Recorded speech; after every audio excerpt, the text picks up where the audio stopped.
you want as many organizations and countries as possible. How do you kind of fortify the mindset of this big mission of you guys being co-founders and then bringing the team along to kind of, I would say, go after that huge goal? Yeah, I love that statement you used, world domination, because that's the statement I use literally every day. And it has to be reinforced in everyone's minds again and again and again. With my co founder, I don't see that problem because he and I aligned on the fact that, because when early on we started something, it was like a lifestyle business. So we realized that in the first couple of years, and we realized this is what we do not want. But the people who started with us in that lifestyle business, it was the hardest to convert them into a fast growth, kind of a world domination mentality, because their targets were lesser, they were making good money, they did not need to do additional efforts to actually make what they wanted to make. So finding a bigger problem was initially a larger challenge. And that's where we started reaching out to all our customers and figuring out what was the gap in the market we could actually fill. All right, guys, welcome back to a brand new episode of the All Innovation, the AI podcast. I'm your host, Keenan Hart. I've got my co-host, Dante McLean, here with me. You know, one of the things that we talk about on the podcast a lot is innovation comes not only from the technology perspective, but also the thought innovation that comes along with that. And what got us here definitely is not going to get us there. I'm excited to introduce our guest today. We've got the co-founder and COO of Advantage Club, an employee experience platform focused on rewards, recognition, community building, and surveys to help build better company culture. Advantage Club has about 4.5 million users across their platform with $9 million in ARR, supporting over 1,000 companies in 100 plus countries. Smiti, welcome to the show. We're excited to be able to dive into your business and everything that is you. Thank you so much for being here. Thank you, Kieran, and thank you, Dante, for inviting me. I'm super excited.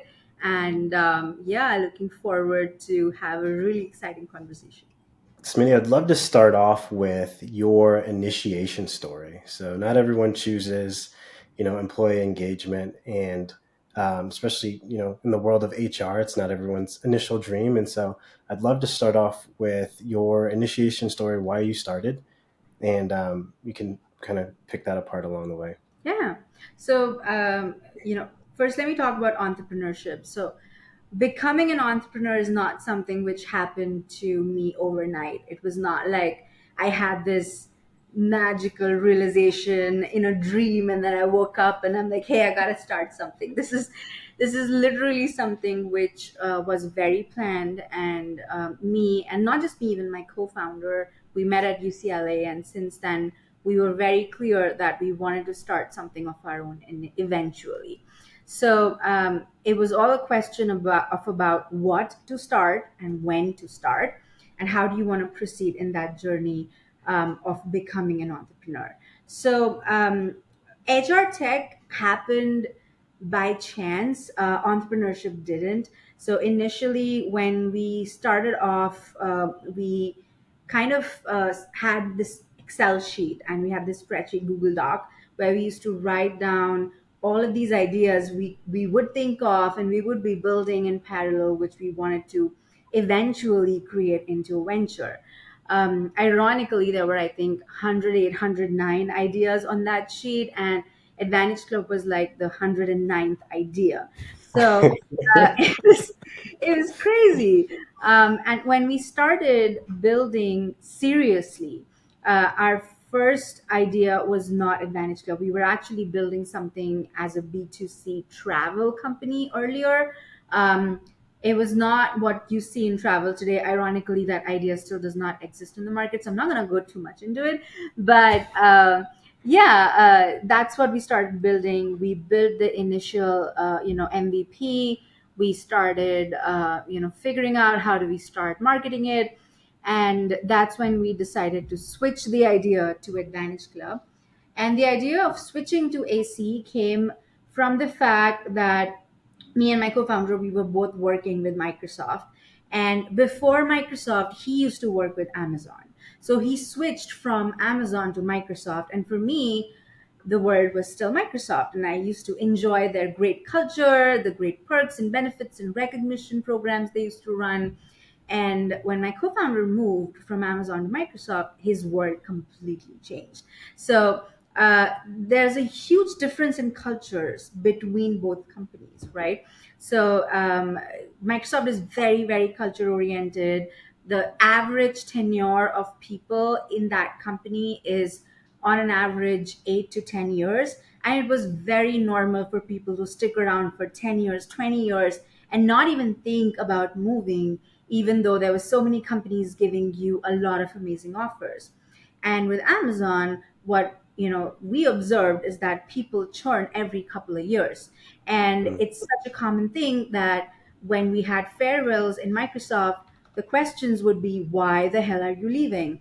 And when he had farewells in Amazon, they used to bet upon who's going to be leaving next. So that's a huge difference in both companies and both cultures, even though work wise, back then, Amazon had way better work to be given to learn, to grow as compared to Microsoft. So we realized that culture plays a really important role in attrition, retention of any organization. And we had all of our friends coming in from these other countries in Microsoft, and they were working in Microsoft in those countries. And they would come and they would be amazed and blown away with the kind of benefits Microsoft US used to provide. And that made us realize that this is only a US thing.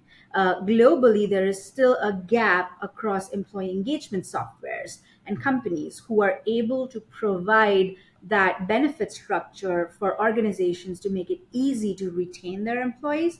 And once we decided that this is a large global problem, suddenly our travel ideas started seeming small. And we realized this is a bigger market. We had been users ourselves, we were more familiar with it, and we had more confidence in building a B2B company versus a B2C company. So that was our entire genesis of starting Advantage Club. I love the process of discovery because when I think about entrepreneurship, we often have ideas where we think we're going to be going down this path, but often a 6-degree pivot in a different direction is really what kind of illuminates the path forward. And it's just so cool to hear about where you guys started as a B2C travel company, and now you guys are a B2B platform that really has a huge element to kind of propel our businesses forward. Because it's like, especially in today of the world of HR, culture is so much more important. And I want to actually reference a really cool statistic that I saw yesterday. So, two organizations, Coinbase and Neutrogena. I want to get your opinion on some of the differences or maybe the secret sauce that you kind of hear in these statistics. Coinbase has $1 billion in revenue with 4,000 employees. The average tenure is 1.2 years. Sounds very similar to Amazon. Yeah. Neutrogena, 4 billion in revenue, 750 employees, average tenure 10.2 years. Wow. What do you think's going on there?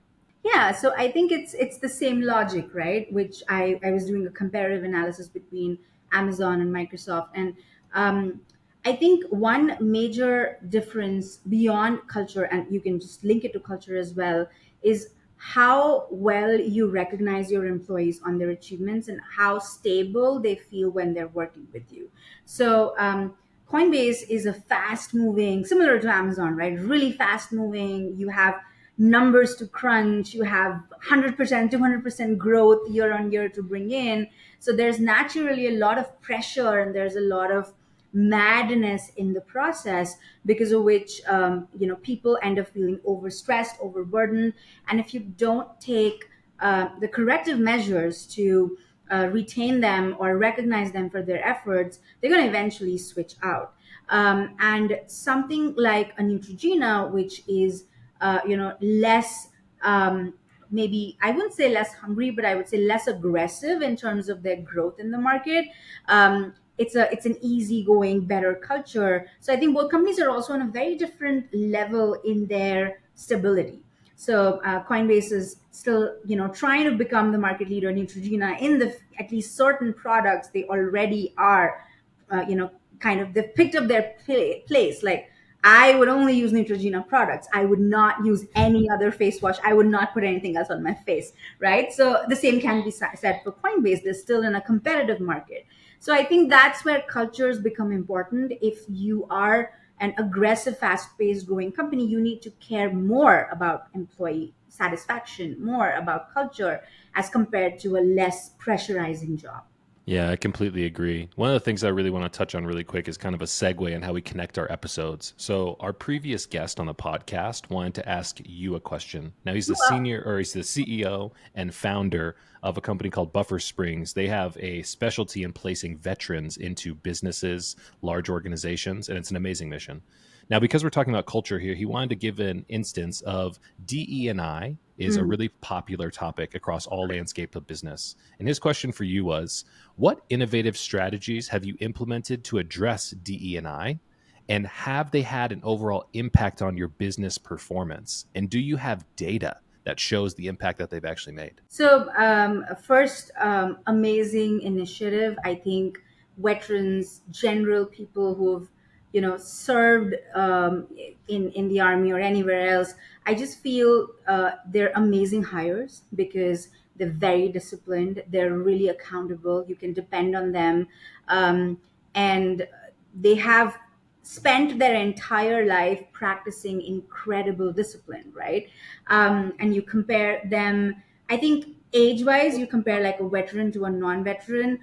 The same age group, a veteran would be 10 times more mature in terms of problem solving, in terms of handling pressure situations as compared to a non veteran. So I think it's a great initiative, and I think, I'm sure they're going to do very well.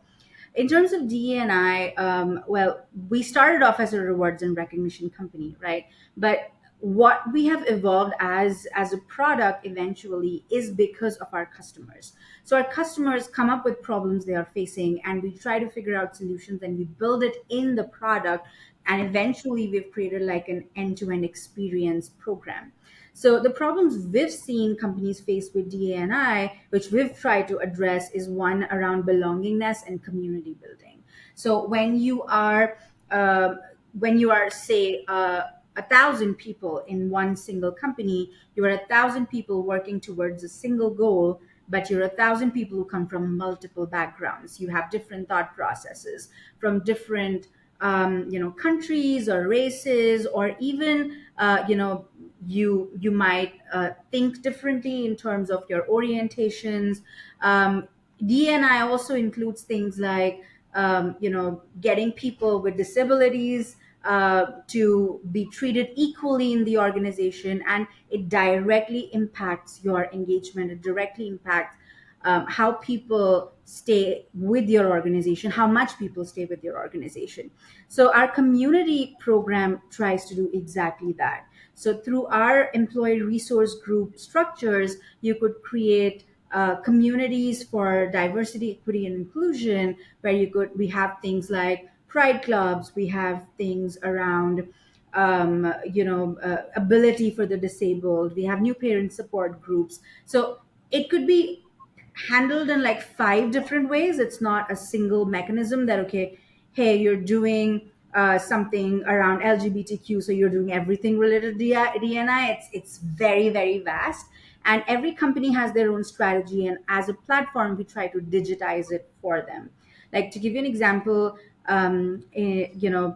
one of our Southeast Asia clients, they did this virtual Pride parade during Pride Month, and it was so cool because now everyone's working remotely, so they can't like organize something in office, but then people are like dressing up in their homes, they're posting pictures, videos, how they're out and proud. And that happened like for an entire month, and it was happening on our platform, and it was insane. And I never thought that you could actually get something like that done over a digital platform.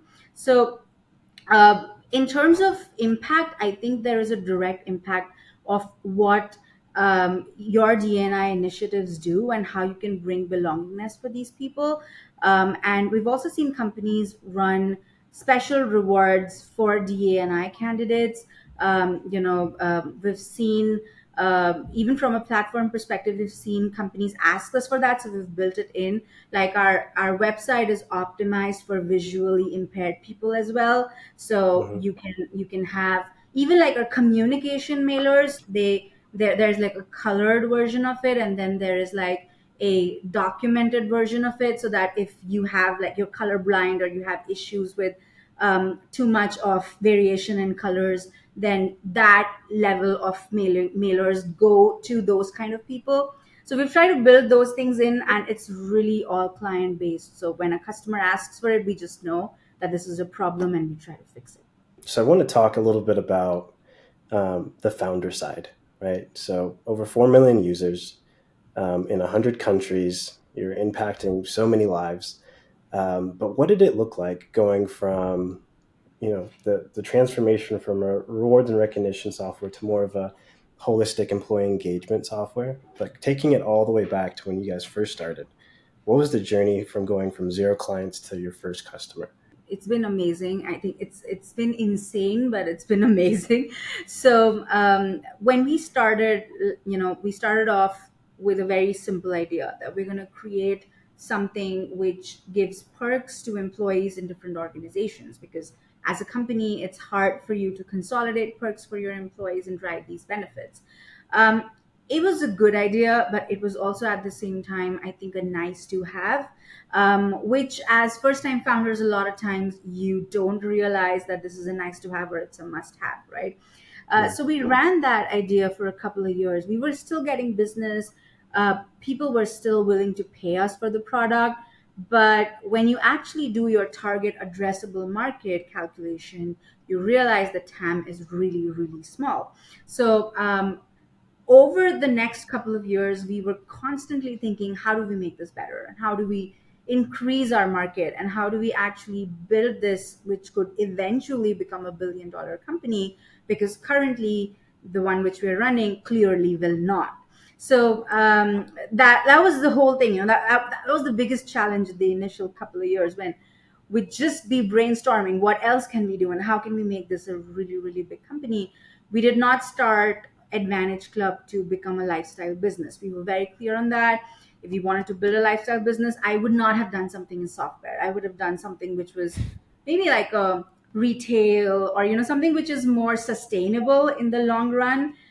Maybe not like $1 billion venture, but it will it'll make your ends meet. You'll still be rich, you'll be decently fine, but you won't like become what you really want to become. So Yeah. finding a bigger problem was initially a larger challenge, and that's where we started reaching out to all our customers and figuring out what was the gap in the market we could actually fill. So we realized that, and we started getting this as an inbound eventually, that hey, we had this little wallet where we would give like cashbacks to people when they get these discounts, and that wallet could be loaded. So our customers started coming to us and started saying that, hey, can we load this wallet with some points, and we'll pay you money for the points, but they can use it on all these perks, because we don't have good platforms today where we can do our rewards. And Yeah. that's where our rewards journey began. And we realized that beyond salary, every mid to large size organization spends on an average of 2% to 5% of the employee's salary beyond their payroll, right? And that comes in the forms of rewards, recognition, in the forms of birthdays, anniversaries, gifts, holiday gifts, things like performance rewards, and all of those things combined together. Even eventually, if you add sales incentives to the mix, then it becomes even a larger share of the pie. Then the percentage goes up to 20% of a person's salary. So that seemed like a bigger problem, because now you have this dedicated budget which people want to drive, and it's being distributed everywhere. And there's a chance to consolidate that into one single place. The benefit to the organization is that they are able to work with one single partner. They don't have to deal with 20 vendors. They don't have to pay 20 ways. And for the employee, they're not confused with 15 apps in the company. So it just became like a real problem we could solve. And that's how we evolved into a budget management platform for corporates, for their employees, for any budget beyond salary. And that's how our marketplace grew. Eventually, once we started processing budgets at scale, we started getting requests for companies to do this cross country, because most companies today, especially post COVID, they're hybrid. So I have my manager sitting in the US, somebody else is sitting in the Philippines, a third person is sitting in Australia. you got to manage those cross country, which is a bigger problem. So digitization helps there, and it also pushed us to go global eventually. So I remember back in 2020, we got our first largest global client. We were running with larger clients in Southeast Asia, but this was our first client, which came with 26 countries to be deployed in one go. And that was like a huge deal because it had countries like Estonia, Latvia, and honestly, I mean, it was really hard for me to figure out how to marketplaces in these countries. I mean, okay, US, Philippines, Australia, I can manage. UK, I can manage, but how do I manage Ukraine? So it was a tricky problem.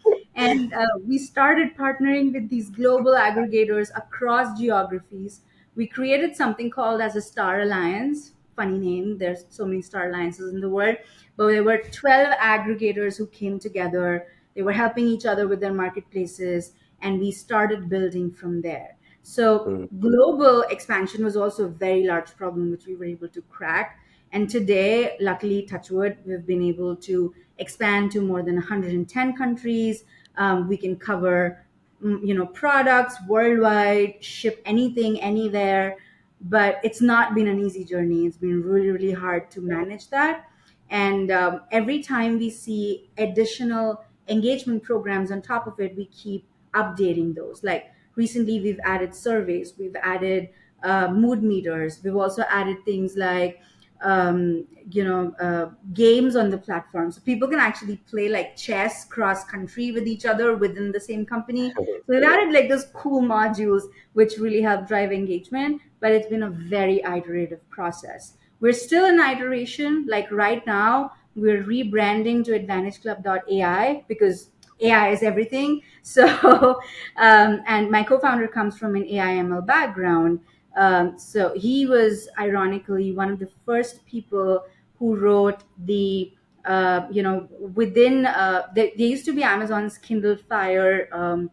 They used to have those tablets. They got rid of those tablets eventually, but there's an inter-app search module which he wrote single-handedly for the Amazon tablets, which is now being used in Alexa and all of those. Of course, the version has like enhanced a lot, but he wrote the first version of search for devices, which is being used in Alexa and others today. So he comes with an expertise of AI/ML. So now we're rebranding to AdvantageClub.ai. We're gonna bring in a lot of amazing things around, automating badges, rewards, automating citations, even getting like machine learning based nudges at the right time at the right place. To really enhance your employee experience. So we're always in an iterative phase. Let's see what happens next. I mean, the journey is going to be an exciting one. I'm really interested. I want to kind of reverse a little bit. So you talk about you never wanted this to be a lifestyle business. Correct. But recognizing that you want global domination comes with a certain mindset. So my question is, have you ever had any type of tough conversations with your co-founders and early team members about like, hey, this is the goal. We're going global here. We want as many organizations and countries as possible. How do you kind of fortify the mindset of this big mission of you guys being co-founders and then bringing the team along to kind of, I would say, go after that huge goal? Yeah, I love that statement you used, world domination, because that's the statement I use literally every day. And it has to be reinforced in everyone's minds again and again and again. With my co founder, I don't see that problem because he and I aligned on the fact that, because when early on we started something, it was like a lifestyle business. So we realized that in the first couple of years, and we realized this is what we do not want. But the people who started with us in that lifestyle business, it was the hardest to convert them into a fast growth, kind of a world domination mentality, because their targets were lesser. They were making good money. They did not need to do additional efforts to actually make what they wanted to make, right? So it is an iterative process, and it happens even today. Like last week, I had another conversation with my sales A team saying that we need to stop thinking small. You know, what you're thinking, if you think that, say, $500,000 worth of a budget is amazing, no, it's not. That's not what you want. It's like the baseline you want to start with. Whereas if I look at it 3 years ago, a $500,000 budget was like a huge deal, right? We would do anything to everything for that budget. So as and when the scale of the company grows, it is important to align your teams to also upgrade their thought process as aligned with the growth numbers which you have. And one simple way of doing that is identifying your next year goals. So we define our next year goals really, really clearly, that this is what we need to map. And to create this number, you need, say XYZ number of clients with this much per account revenue. And you automatically create your strategy that way, because there are only a few customers who would be able to get you to that number. And anything below that, it makes it harder for you to get to that number, and you have to work double or triple harder as compared to what you were doing earlier. So we have to keep doing those roadmaps eventually over and over again to really reinforce this in everybody's heads, that while this seems like a good strategy, it's not going to get you to the goal which you really want. So it is a hard problem, but it is important as founders to be very focused on what you really want to do, if you want to reach the scale you really want to reach. I mean, the founder of Quest, and also I forget what the name of his podcast is. A guy named Tim Bilyeu talks about impact theory. Perfect. Thanks, Dante. He talks about the effort that takes to build a $10 million business and a $1 billion business are pretty adequate. They're pretty much the same. So it's like, what are we applying ourselves to? And I feel like that's just like such a refreshing mindset for myself. It's like, if you have big goals, you might as well be trying to accomplish huge things rather than settling for, table stakes. And I just like, my hat goes off to you and the entire team, because that vision and the mindset that comes along with that is not something that's easy. And me and Dante definitely understand that, but it's so cool to have somebody else in the room who kind of understands what it really takes to get to that world domination point. So my hat goes off to you guys. Thank you. Thank you so much. The club of founders, like, we share a unique bond, right? Because we all go through similar things, right? And so if there's any founders listening, or inspiring founders even, what would you tell them as far as growth, like in stages? So you've had amazing trajectory, $9 million ARR. What would you tell them as far as stages going from 0 to 1 million, 1 to 3 or 5, and then 5 to where you're at now? What are some of the things that they should look out for? I'm sure you've learned so much. Yeah, I think the 0 to 1 million phase is primarily focused on survival. So when you're in the 0 to 1 phase, your focus should be how to not die. And then everything you do is to stay alive, right? Even things like hiring, for example, a lot of founders make this mistake very early on in their 0 to 1 phase. They think that, okay, if I hire more people, I will grow faster. No, you'll just run out of money faster, right? So 0 to 1 should be a very conservative approach in terms of money burn, but a very fast and very aggressive approach into getting to that 1 million ARR strategy with the minimum number of spend which you can do. And it comes with a lot of hacks. You hack your way out of everything. So you hire good programmers, but you don't hire them from the best colleges, because they'll be expensive. So you find the average colleges, but you find the smartest people in those colleges, because nobody's giving them jobs, and then you get them together. And in most cases, they stay along with you. They continue working with you because they see that growth which they might not have seen in any larger organization. Same thing goes for building your product. So you do a lot of pivots when you're going from 0 to 1, because you're trying to figure out what works for your business and what doesn't. So you're experimenting way more than what you're doing in your future journeys. 1 to 5 million is a mid phase where you are trying to it's actually hard, I feel, because your honeymoon period is over, shit has just gotten real, and you've spent considerable time and energy on surviving, but now you have to thrive, right? So 1 to 5 is a little harder, because you start getting your larger customers. Every step you take is towards growth. I remember when we were in our 1 to 5 million phase, the first largest client, the first, I think, it was a $2 million budget customer we had. They had like 70,000 employees. It was one of our largest. Like today, my largest customer is 300,000 employees. But back then, 70,000 was a huge, huge deal. And we launched with them. And on the first day, our website just crashed. Our servers crashed. The AWS auto scale was not working. And we decided to go big on this launch. We were at the client's headquarters in their office, and we're having like a setup, like a kiosk setup, and everyone's coming to us, and there's like a huge line, but nobody's coming to ask how to download. Everyone's coming to say that, hey, your site is not working. And it was horrible. We had people in our office, trying frantically to figure out why this auto scale is not working. Every time we would increase the server, more customers would come in, and then again it would go down, and then all of them would just drop, and then you increase it. So finding that optimal number was so hard for us. I remember that was such an expensive launch because we then maxed it out. We said it's okay that Amazon charges a bomb, but the launch cannot fail. So 1 to 5 is about figuring out those growth phases. How do you actually handle larger customers, larger scale? How do you figure out stable solutions to have your product be ready for the 5 to 10 million journey? 1 to 5 is also when you start fixing your finances and you can't hack your way out eventually.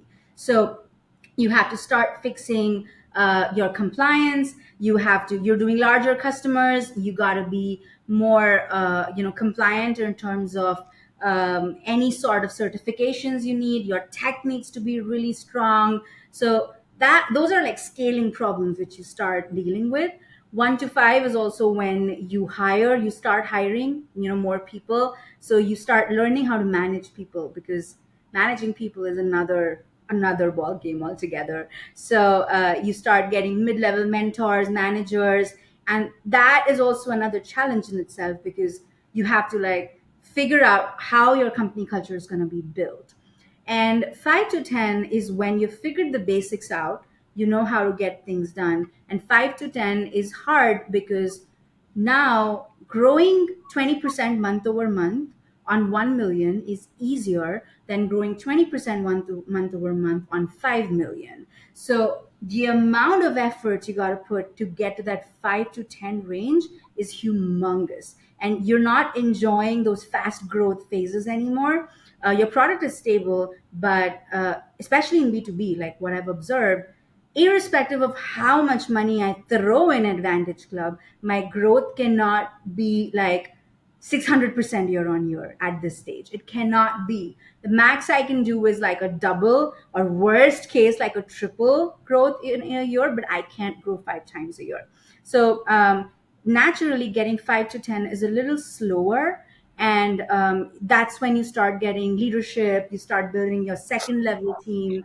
And managing leadership, not an easy task either. So for a new founder, when you have to manage people who are 10 years, 20 years more experienced than you, that is another challenge. And ensuring that they maintain the culture of the company, which you have built from scratch, is also another challenge. So, and 5 to 10 is also from a customer perspective, where you got to pick your battles. Like we were discussing earlier, that you should not then, you have to stop focusing on those small things, and you need to start focusing on the larger goals, because you might have to do 5x the amount of work to get to the same numbers if you're not doing it right. So letting go of those smaller opportunities also becomes important in the 5 to 10 million journey. I mean, I'm jacked up right now just listening to your experience. You know what I mean? It's like so cool. So I want to ask a question. Like a couple weeks ago, I attended a conference that was here in Las Vegas from acquisition.com. So I'm not sure if you've heard of Alex and Layla Hermosi, very famous in the entrepreneurial space these days. Right. One of the biggest topics that we had on the second day was the difference between what problems and who problems. And they broke it down into saying, you often think as a business owner that you have what problems. I cannot market, I cannot scale, I cannot sell. But what you really are in the element of is you have a who problem, AKA you don't have a team member on your team who can sell, scale, do all of these things. So what's your kind of perspective as you've gotten into these later stages of business maturity about the difference between what and why who is so important for your growth these days? Yeah, who is really important now. And again, that's also, I think, a 5 to 10 million scale problem. You don't Yeah. really face who problems before that. When you really start building your A team, that is when you start getting these set of problems, because you're the one, as a founder, one of the worst time wastes which you feel is training people. Because, as a founder, you're so used to doing things yourself that you start thinking, I might just waste a day training these people. I might just do it myself, right? So it's important to train people in the right way and retrain them again and again to ensure that they're speaking the right language which you want them to speak. If, say, for example, you have a product head, then the product head, while getting a solutioning done, should think exactly the same way how you would have, right? Otherwise, how do you make yourself dispensable, or how do you actually excuse yourself from the situation, because you can be in 20 places at once. So it takes a lot of effort in training people to make them talk the same language and think the same way you do. And again, these are people who are experienced. They come from different backgrounds. They have their own baggages. So they also have to unlearn a lot of things before they learn how things Mhm. work with you. So you also have to manage them and their experience. You have to politely, nicely tell them that, hey, great, maybe this is how it used to happen 20 years ago in your that X company, but it doesn't happen that way here. This business is a little different. So you got to explain it to them. It's really frustrating, honestly, when you think about it. When you ask a founder, it's one of the most frustrating experiences, but once you do it right, it's one of the most rewarding experiences, because then you are able to leave things on people and let them be accountable and run their own ships. And that really gives you scale. If you're able to create the same cultures for your A team as you would have run them yourself, I think that's the right metric of success. And that's why they say hire people smarter than you. Do not hire people, do not be the smartest person in the room, right? Because if you don't hire people smarter than you, they're definitely not going to be able to work the way you do, speak your same language, or operate the way you do, or even come up with better ideas someday. Because after a point, you are so jammed and choked up with so many operational issues happening during the day, you can't put your head down and do one single thing. So it is definitely a who problem.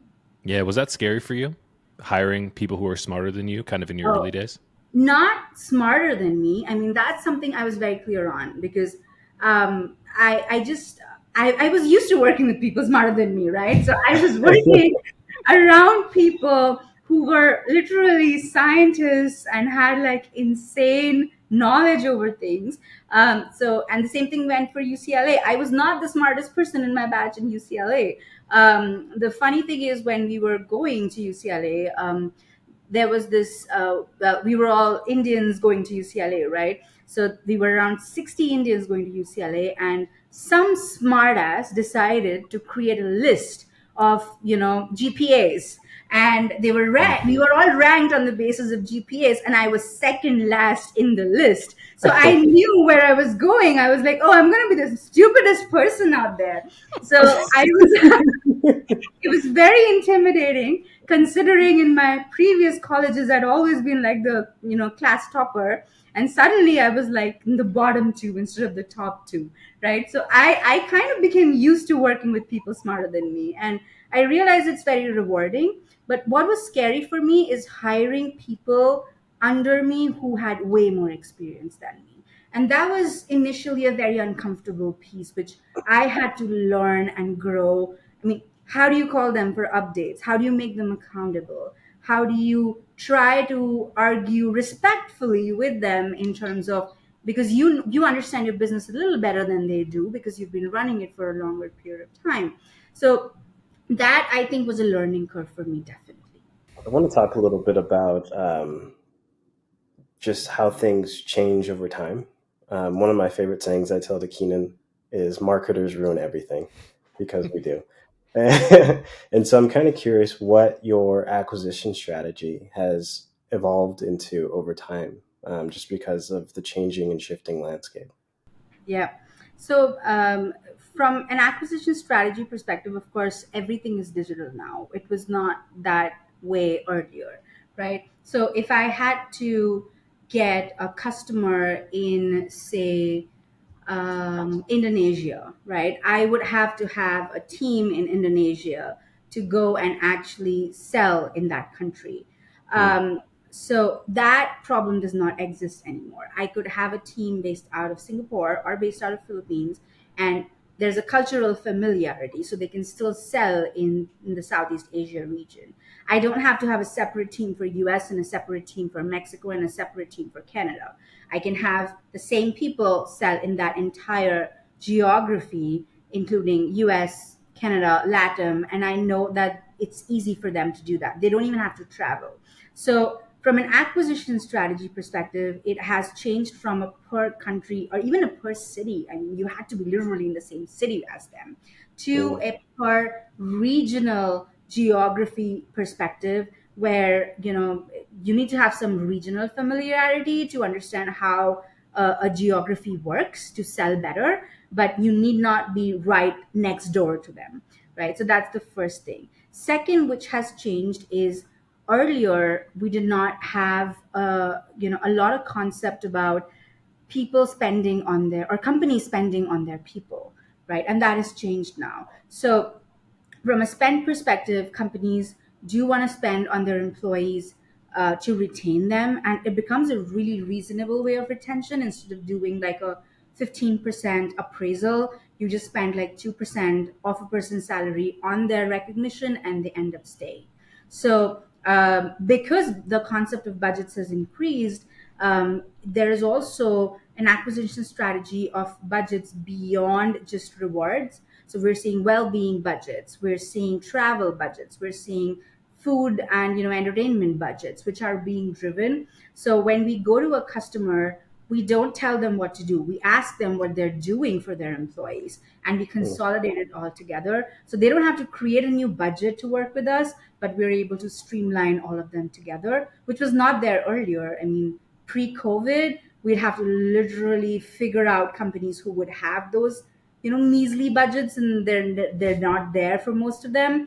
But now the landscape has changed. So business acquisition in that way, and identifying the level of a customer you want to acquire, has become much more easier for us, which in an earlier stage used to be more hypothetical, that, oh, maybe in a year they'll get to this this amount or this ACV, but now from day one that this is the ACV of the customer. Mm. So I think definitely a lot of things have changed in terms of our strategy there in terms of acquisition.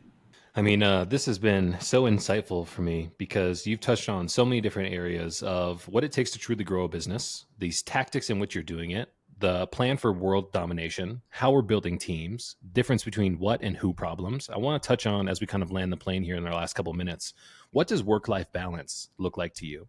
It's a huge topic that a lot of people talk about, and I feel like from a founder's perspective, there is a real different perspective about what work-life balance actually takes when you're trying to create world domination. And I've been messing around with a theory in my head, which is not work-life balance, but work-life integration. And the integration process looks completely different for all of us. Yeah. So why don't you kind of give us your 2 cents on the idea of work-life balance, with the opposite side of that coin being, if you want to dominate the world, is there such a thing as work-life balance, and how do you accomplish that?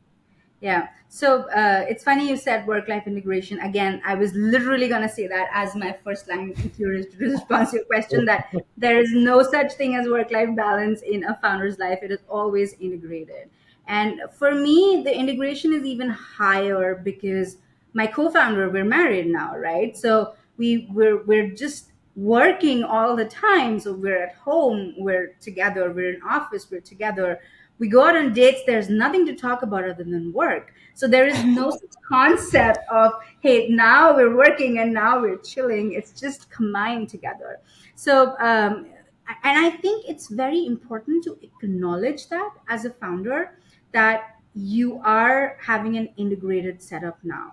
Because if you don't acknowledge it, you will always be frustrated about it. You will always feel that, hey, my friend who's not running a startup has so much of free time in their hand, and they're able to differentiate between both phases, whereas me, I'm sitting on a beach side, but I'm taking a client call at the same time. So you start feeling it's unfair, but it's not unfair. This is what is expected. If you're going down this path, this is what you have to give up, right? So everything comes with some sense of sacrifice. And you're in Vegas, so it's like a gamble, right? So the higher your stakes go up, the higher you have a chance of winning, as compared to you're playing safe. Then yeah, you might win, you might lose, but there'll be smaller amounts. So it's the same logic. So it's a very long gamble for life which you're playing with yourself. But you have to acknowledge that it will come with the integration process. So a couple of things which we do is, one, identifying burnout in a very, very clear manner. So it is very common for founders to eventually get into a burnout stage, and it could happen within a month, it could happen within 5 months, it could happen every week. So burnout is usually also linked to the amount of stress you are in, as compared to the current business stage you're in. So during COVID, when we were in pivot land and we were struggling and we were figuring out what to do, we had burnouts very frequently. When we figured out what we want to do in the business, there's so much excitement about new things happening, new customers coming in, new business opportunities, that burnout just goes away. And then it's been a year and you don't realize you've had like a burnout at all. So a lot of times burnout is a postcursor to all the problems that you're facing in the venture. So figuring out how you can, fix burnout for yourself, and it's to each their own. Like for me, I like to travel, and I travel, it really fixes my burnout. When I feel it's a very stressful time, there's fundraising, there's all of that crap happening, term sheet negotiations, you're fighting with lawyers every day, then I just feel that, okay, I need to come home, maybe meditate for 30 minutes, and it helps me feel calmer after that. And it's so funny, 30 minutes ago you just wanted to scream at everybody in the world, and 30 minutes later those problems still exist, but you're somehow more okay with them. So it's important for founders to identify how to fix those burnouts. And like I said, it's to each their own, and acknowledging the fact that your life is not going to be the same anymore. You can't compare yourself to a person who's doing a job. I mean, I couldn't agree more. And, you continue to impress me on so many different fashions, the way in which you approach your business, the way in which you approach the mindset that comes along with it, but also how you approach life, I feel like is incredibly refreshing for me as a founder, for Dante as a founder, and for everybody else who's listening and tuning into this episode. You've done such an amazing job at putting a bow on the exact things that it's going to be necessary to create world domination. And I know that you are well on your path. And so I just want to say, for everybody who's watching and listening, seriously, thank you so much for coming on the show and being a guest. It's been absolutely amazing. Dante, I'll let you kind of close it up for us, man. Yeah, I really appreciate you coming on, and kind of what you tying a bow on that last thing you said. It reminds me of something that Jim Rohn said. And it's like everyone loves summer, spring, fall, but they never plan for winter. And so a little bit of what you said is like, hey, you might get those little episodes, and it might be a week, it might be a month, but you got to plan for winter. And so I love that. And thanks for sharing the space today and sharing your insights. I really appreciate it. Yeah. And as we kind of close here today, I would love for you to pose a question for our next guest. And it can be anything. It could be about mindset, business, what they're doing, how they're tackling challenges. What do you want to ask? Do we know who the next guest is, or We do not. You do not know. And that's kind of the beauty of this process. Yep. okay, so is the next guest running a B2B company or a B2C company? So they're going to be running a B2B company as well. Okay, that's interesting. So okay, I think this is one of my favorites. How do you, so when you're in anything, B2B, B2C, it doesn't matter. There's a phase when you're trying a lot of different things to figure out the right PMF, right? So this question is actually split in two. One is, what is the difference between being so rigid that you don't want to pivot at all versus over pivoting, that you're constantly just dumping an idea and going after another? And the second is, how do you know the optimal time when you found a product market fit? I know we all know that boulder story, that you're pushing a boulder up the hill, and when the boulder is running behind you is when you've hit product market fit. I think that's crap. wrap. I think it needs to be, because when you're pushing the boulder, you don't really know eventually when you're going to reach the top of the hill. So a lot of people might just give up early. A lot of people might not give up at all. So how do you know that you're over pivoting versus under pivoting? And how do you know how much you need to try to get to the right PMF? I think it's a good question. I think. I think that's beautiful. Well, once again, Smitty, thank you so much for coming on the episode. This was an absolutely enlightening time, and I got a ton of value out of this. I'm sure everybody else did as well. So once again, for Keenan and Dante, thank you once again for coming on the All Innovation AI podcast. It was a blast. That's a wrap, guys.